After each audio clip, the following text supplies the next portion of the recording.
Hello guys, welcome to my channel and you are watching study with Shaban. तो basically मैं बता दूं आपको कि मैंने ऑलरेडी थर्मोडायनामिक्स के 12 लेक्चर अपलोड कर दिए। यहाँ से 13 को लेक्चर है और यहाँ से हम लोग कंटिन्यू आज से फिर से थर्मोडायनामिक्स स्टार्ट करेंगे। ठीक है, तो बने रहे इस चैनल के साथ। तो चलिए हम लोग स्टार्ट क्या करने वाले, हीट। तो बेसिकली हीट क्या होती है, अगर हम लोग बात करें हीट में, तो हीट होती है अगर टेम्परेचर डिफरेंस की वजह से एनर्जी का ट्रांसफॉर्मेशन होता है, यानी कि एनर्जी ट्रांसफर हो रही है, तो उसको हम हीट बोलते थे। ये सिंपल लैंग्वेज में अगर बोले, अगर टेम्परेचर डिफरेंस की वजह से जो हीट ट्रांसफर हो रही है, मतलब जो हीट हमको मिल रही है, उसको हम लोग क्या बोलते हैं, इसको बोलते हैं हम लोग हीट। ठीक है, तो आइए हम लोग डेफिनेशन देख लेते हैं। Heat is a transition form of energy which flow due to negative temperature difference। ठीक है, तो देखिए हीट कैसी फॉर्म है, ट्रांजिशन फॉर्म है और energy which flows due to the negative temperature. मतलब कि उसका कहने का मतलब है जो हीट फ्लो होगा वो सिर्फ और सिर्फ एनर्जी, मतलब सिर्फ और सिर्फ ट्रांसफर किसकी वजह से, टेम्परेचर डिफरेंस की वजह से। तो देखिए हम लोग फॉर्मूले में देख लेते हैं। फॉर एग्जांपल के फॉर्मूला देखते हैं, Q equal to M C delta T. ये इसका बेसिकली सिंपल फार्मूला होता है। Okay, M equal to M C delta T, यानी कि M क्या होगा, यहाँ पे मास हो जाएगा और C को कंसीडर करेंगे स्पेसिफिक हीट और T डेल्टा टेम्परेचर हो जाएगा। यानी कि अब हम लोग अगर लेट कर लेते हैं, सपोज दैट अगर M equal to 1 kg let कर लें और डेल्टा T को 1 डिग्री सेल्सियस, तो यहाँ पे हमारे पास क्या वैल्यू आएगी, Q इक्वल टू क्या आ जाएगी, C, यानी कि स्पेसिफिक हीट कितनी आ जाएगी, Q के equal. Okay, specific heat Q के इक्वल आएगी। यानी कि इसका कहने का मतलब क्या है, 1 kg एयर की अगर 1 kg एयर की अगर 1 डिग्री सेल्सियस टेम्परेचर बढ़ाया जाए, तो उसके लिए जितनी हीट की रिक्वायरमेंट होगी उसको हम लोग क्या बोलते हैं, स्पेसिफिक हीट बोलते हैं। मतलब कि अगर 1 kg एयर के लिए 1 डिग्री सेल्सियस टेम्परेचर इंक्रीज किया जाए, तो उस पर जो हीट की रिक्वायरमेंट होगी उसको क्या बोलते हैं, स्पेसिफिक हीट। तो देखिए हम लोग देखते हैं स्पेसिफिक, इसकी डेफिनेशन देख लेते हैं स्पेसिफिक हीट की। Specific heat is the amount of heat required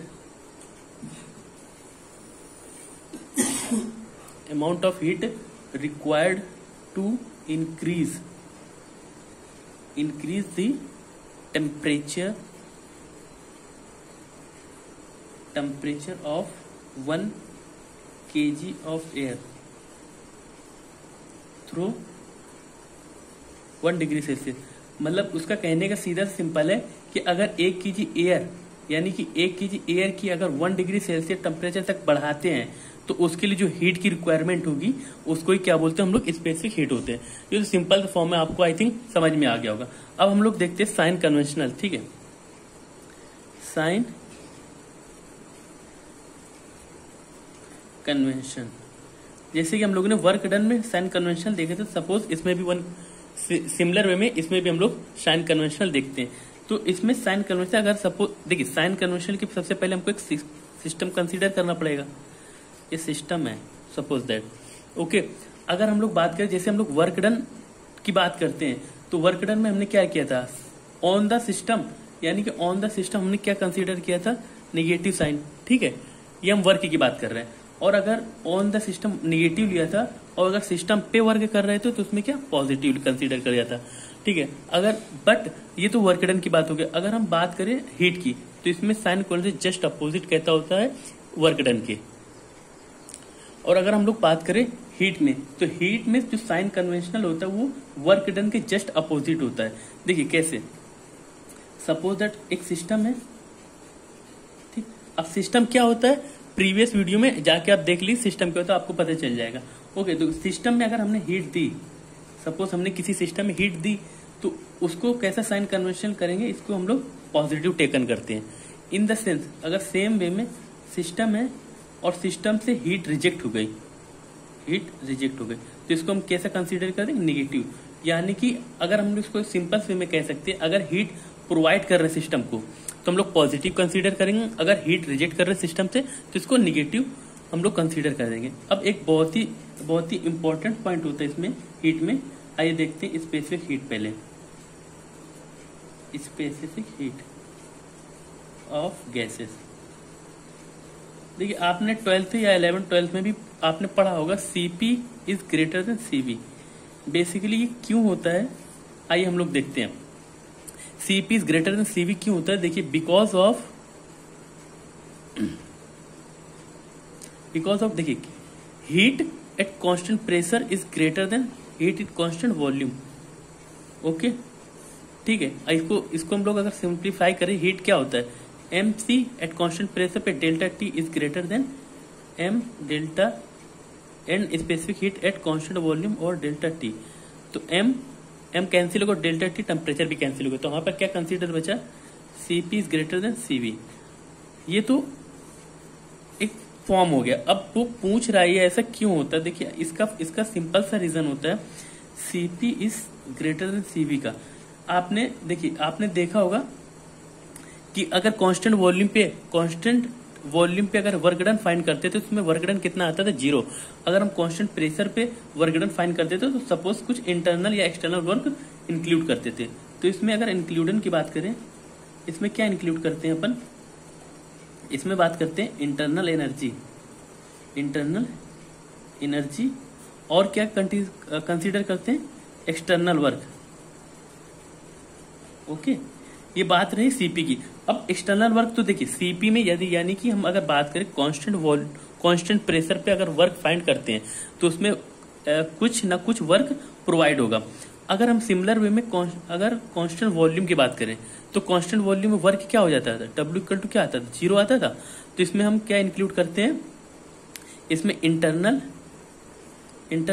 energy तो इंक्लूड करेंगे बट एक्सटर्नल वर्क इंक्लूड नहीं करते, क्योंकि W इक्वल टू क्या होता है, 0। क्योंकि अगर हम बात करें कांस्टेंट वॉल्यूम पे जो वर्क हमारे पास आता है वो हमको क्या प्रोवाइड होता है, 0 के इक्वल। तो ऐसे फाइंड हो गया कि Cp is greater than Cv क्यों होता है, ठीक है। यानी कि अगर हम बात करें Cp is greater than Cv because of Cp include internal energy and external work but Cv does not consider at external work due to constant volume. I hope आपको क्लियर हो गया Cp is greater than Cv क्यों होता है। अब अगर हम लोग बात करते हैं नेक्स्ट पॉइंट की, तो देखिए इसमें अगला पॉइंट देखते हैं एडियाबैटिक इंडेक्स। अब एडियाबैटिक इंडेक्स क्या होता है, ये अलग अलग फॉर्म में अलग अलग गैसेस के लिए अलग अलग इसकी वैल्यू थी। सपोज जैसे गामा इक्वल टू क्या होता है, Cp अपॉन Cv, ये फॉर्म होता है इसका, ठीक है। तो इसमें हम लोग जानते हैं Cp is greater than Cv, तो इसके गामा की वैल्यू क्या हो जाएगी, ग्रेटर देन 1 हो जाएगी। ओके आई होप ये आपको क्लियर हो गया होगा। देखिए गामा की वैल्यू अलग अलग गैसेस के लिए अलग फॉर्म में होती है। तो गामा का एक स्टैंडर्ड फार्मूला होता है gamma equal to 1 + 2 upon n, जो ऑब्जेक्टिव फॉर्म में आपको कहीं ना कहीं पूछ लिया था। तो n क्या होता है, डिग्री ऑफ फ्रीडम। n को हम क्या कहते हैं, डिग्री ऑफ फ्रीडम। ओके ये n क्या होता है, डिग्री ऑफ फ्रीडम हो गया। अब हम लोग यहाँ पे क्या करते हैं, कैटेगरी वाइज डिवाइड कर देते हैं किस गैस के लिए गामा की कौन सी वैल्यू कंसीडर करते हैं। तो कैटेगरी वाइज डिवाइड करते हैं। देखिए हम लोग एक फ्लो चार्ट बना लेते हैं इसका। देखिए फर्स्ट नंबर पे क्या लेते हैं, मोनो एटॉमिक। फर्स्ट नंबर पे कौन सी गैस लेंगे, mono atomic gases. Okay second number पे क्या लेंगे, डायटोमिक।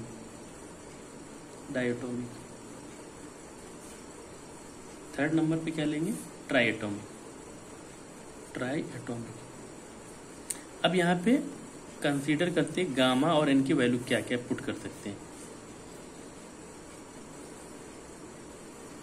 ओके तो देखिए यहाँ पे अगर n की बात करें, n की और गामा की, तो देखिए गामा का फार्मूला तो आपको पता है 1/2 की पावर n, ये गामा का फार्मूला। यानी कि अगर हम अलग अलग डिफरेंट कैटेगरी में डिफरेंट गैसेस की वैल्यू n अगर यहाँ पुट करेंगे तो हमको गामा की वैल्यू कंसीडर हो जाएगी, यानी कि गामा की वैल्यू मिल जाएगी।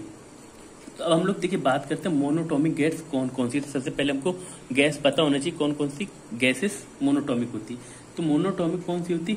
हाइड्रोजन, हीलियम और नाइट्रोजन, ये कौन सी गैसेस होते हैं? मोनोटॉमिक। इनमें एन की वैल्यू क्या होती है? 3, यानी कि 3 इसमें ट्रांसलेशन मोशन होते हैं। ओके, अगर हम लोग बात करें, देखिए एन की वैल्यू क्या हो गई? 3, यानी कि 3 ट्रांसलेशन मोशन होती है इसमें। अब अगर हम डायटोमिक की बात करें तो इसमें क्या होता है? O2, H2 और N2, ये डायटोमिक गैस हो गए। इसमें इसकी एन की वैल्यू कितनी होती है? 5, यानी कि अगर हम बात करें 3 ट्रांसलेशन और 2 रोटेशनल मोशन होते हैं इसमें। ठीक है, अगर हम ट्राइटोमिक की बात, गैसेस की बात करें तो इसमें होता है, देखिए CO2, SO2, N2O, ये हो गई अपनी ट्राइटोमिक गैसेस। इसमें बात करते 6, यानी कि 3 ट्रांसलेशन और 3 रोटेशन मोशन। अभी ट्रांसलेशन मोशन, रोटेशन मोशन क्या होते हैं? देखिए कुछ नहीं होते, इसमें क्या करना होता है, सपोज दैट हम लोग बात करें मोनोटॉमिक की। मोनोटॉमिक 3 ट्रांसलेशन, यानी कि 3 ट्रांसलेशन अपने एक्सिस पे ट्रांसलेट करेंगे, और रोटेशन मतलब रोटेट भी करेंगे अपने अपने एक्सिस पे। तो ये कैटेगरी हो गया एन की वैल्यू डिफाइन करने का।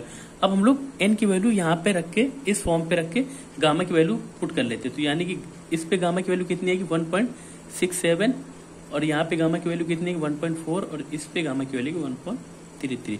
यानी कि डिफरेंट गैसेस पे हम लोग को डिफरेंट गामा की वैल्यू कंसीडर करना होता है। यानी कि न्यूमेरिकल जब हम लोग सॉल्व करेंगे वहां पे मोनोटॉमिक गैस होगी तो गामा को क्या कंसीडर करना पड़ेगा? 1.67। अगर डायटोमिक हुई तो गामा की वैल्यू 1.4 कंसीडर करना पड़ेगा।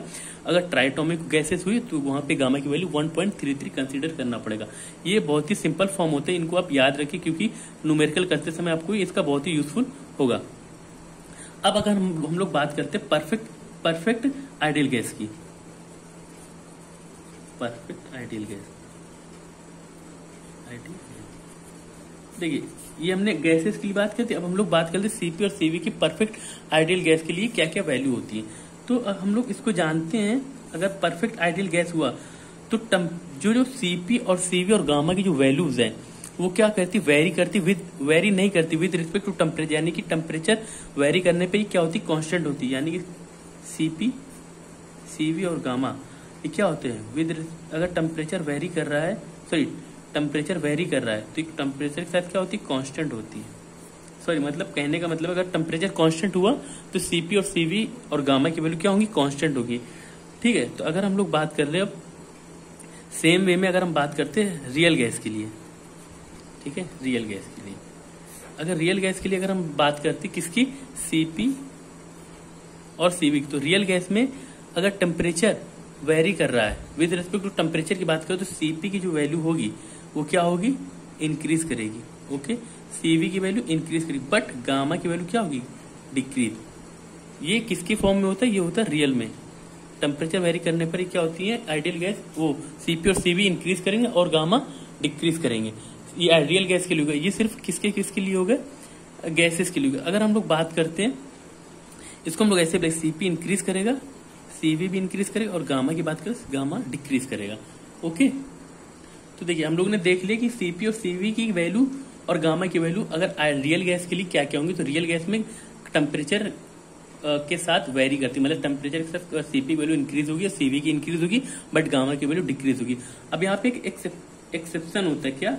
कि मोनोटॉमिक गैस को छोड़ देते हैं यहाँ पे, मोनो एटॉमिक। ये मोनोटॉमिक गैसेस के लिए ऐसा नहीं होता है, ठीक है, इसके लिए दूसरी प्रॉपर्टी होती है।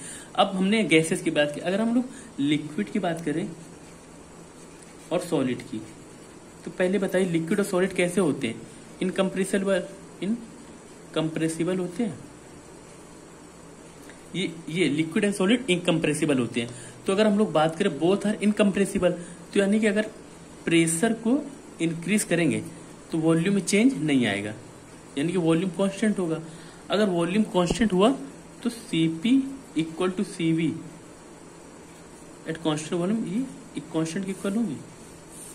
ओके, यानी कि ये बोथ आर कैसी होंगी? कांस्टेंट होंगी। प्रेशर चेंज करने पर इसमें वॉल्यूम चेंजमेंट नहीं होगा। ये हमारी डिफरेंट मतलब सॉलिड गैस और लिक्विड के लिए हम लोग देख ली गामा और सीपी सीवी की वैल्यू चेंजमेंट होता है कि नहीं होता है। और हमने प्रीवियस और भी हमने क्या देखा? हमने हीट पढ़ लिया और इसमें देख लिया हम लोग ने एडियाबैटिक, यानी कि मोनोटॉमिक, डायटोमिक और ट्राइटोमिक के लिए गामा की वैल्यूज क्या क्या होती है। आई होप आपको ये लेक्चर क्लियर हो गया होगा। इनकेस आपको इससे रिलेटेड कोई भी प्रॉब्लम होती है, आपको एक्स्ट्रा पॉइंट आ रहे हो या आपको ऐड करना है तो कमेंट सेक्शन में जरूर बता दिया, आपकी पूरी हेल्प की जाएगी। Thank you for watching.